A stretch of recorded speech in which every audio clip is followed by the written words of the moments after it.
कहानी के शुरुआत में हम यूंजू नाम की एक लड़की को देखते हैं जो कि अभी अभी सो के उठी होती है। तभी हम एक प्रोटेस्टर के ग्रुप को देखते हैं जो कि किसी कारण भाग रहे होते हैं। तभी हम वहां पे डिटेक्टिव कॉन्ग को देखते हैं जिसकी नज़र किसी लड़के पे पड़ती है। वो लड़का उससे देख के भागने लगता है। डिटेक्टिव किम उसका पीछा करता है और उसे पकड़ लेता है। तभी सीन शिफ्ट होता है और हमें एक मछुआरे को दिखाया जाता है जहाँ पे सारे लोग मछली मार रहे होते हैं।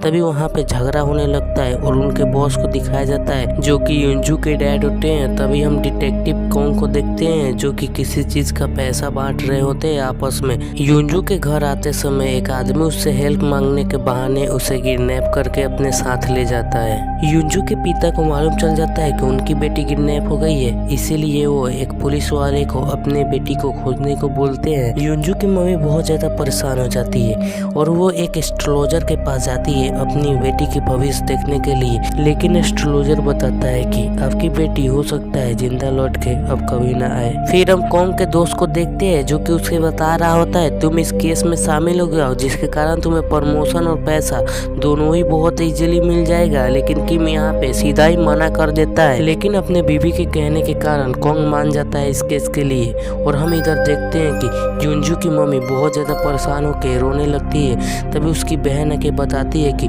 मैं एक एस्ट्रोलॉजर को जानती हूँ जो कि सटीक भविष्यवाणी करता है। फिर हम यूंजू के घर का सीन देखते हैं जहाँ पे ये सारे डिस्कस कर रहे होते हैं कि यूंजू कैसे किडनैप हुई होगी। फिर हम कॉन्ग को देखते हैं जो कि बोलता ही नहीं हमारा एरिया नहीं पड़ता ये सब केस के लिए, इसके लिए आपको कुछ करना पड़ेगा क्योंकि हम इस केस में शामिल नहीं हो सकते। जिस पे यूंजू के डैड हेड चीफ को पैसे देकर इनको भी अपने केस के लिए शामिल कर लेते हैं। और हम इनके हाइड आउट को देखते हैं जहाँ पे ये सब स्पेशल केस को हैंडल करते हैं। फिर कॉन्ग किम को फोन लगाता है और उससे कुछ जानकारी लेने की कोशिश करता है पर किम को कुछ पता नहीं होता जिसके कारण कॉन्ग उसके घर पे पहुंचता है। लेकिन कॉन्ग जब पहुंचता है तो किम उस वक्त अपने घर पे नहीं होता क्योंकि किम को पहले ही कॉन्ग के लोगों ने पकड़ लिया होता है। और कॉन्ग जब जाता है यूंजी के माँ के बात करने के लिए तो यूंजी की माँ बताती है कि किम ने ही बताया था कि यूंजी जिंदा आ सकती है 33 डेज के अंदर। और ये सुनने के बाद किम की मम्मी बहुत ज्यादा खुश हो गई थी। जिसके बाद डिटेक्टिव कॉन्ग किम को उसके घर छोड़ने जाता है। फिर अगले दिन किडनैपर फोन करता है और इन्हें बताता है मुझे 50,000 रुपए चाहिए तो मैं तुम्हारी बेटी को छोड़ दूंगा।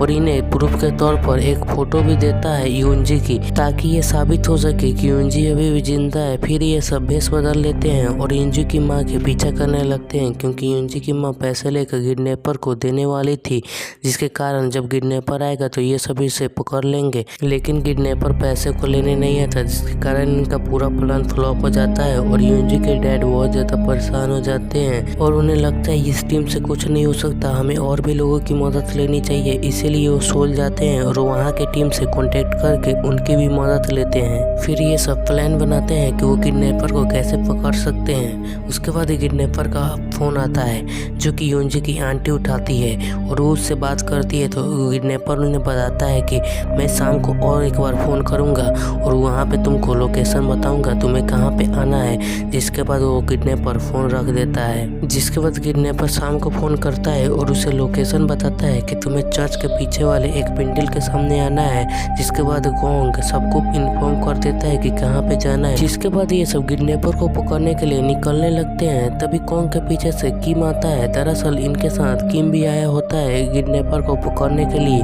किम इसे बताता है कि मुझे 2 लोग सपने में दिख रहे थे, क्या तुम्हें फोन पे 2 लोग की आवाजें आ रही थी क्या? जिस पे कॉन्ग साफ साफ मना करता है और वहाँ से निकल जाता है। और कॉन्ग यूंजी की आंटी को पूरी बात समझा देता है। उसके बाद वो अपने सारे ऑफिसर्स को खबर भी कर देता है कि यूंजी की आंटी निकल चुकी है यहाँ से। लेकिन जो कॉन्ग का चीफ होता है वो कॉन्ग की लाइन सारे ऑफिसर से काट देता है जिसके कारण कॉन्ग का किसी से भी बात नहीं हो पाता और कॉन्ग अकेला ही गाड़ी लेके निकल जाता है यूंजी की आंटी के पीछे ताकि वो किडनैपर को पकड़ सके। लेकिन जब वो जाता है तो वहाँ पे यूंजी की आंटी अकेली होती है और वहाँ पे कोई भी आदमी नहीं होता जिसके कारण इनका ये प्लान भी फ्लॉप हो जाता है। उसके बाद किडनैपर एक और बार फोन करता है और इसको रात को 10 बजे कंस्ट्रक्शन साइट पर आने को बोलता है। उसके बाद ये सब प्लान करने लगते हैं। तभी इनका हेड चीफ कॉन्ग को अकेले में बुलाकर उसे इस केस से निकाल देता है क्योंकि कॉन्ग ने एक बार रिश्वत लिया था। जब कॉन्ग उदास होकर अपने रूम के अंदर जा रहा होता है तभी किम आता है और उसे बताता है हमें उस लड़की को आज रात के अंदर ही बचाना पड़ेगा जाएगा, नहीं तो वो किडनैपर उस लड़की को आज रात ही मार डालेगा। जिसपे कोंग बोलता है मुझे अभी इस चीज से कोई फर्क नहीं पड़ता। जिसके बाद कोंग उदास होकर पार्क में जाके बैठ जाता है, जहाँ पे कीमा से उसे बोलता है कि हमें उस लड़की को बचाना ही पड़ेगा, जिसपे कोंग मान जाता है।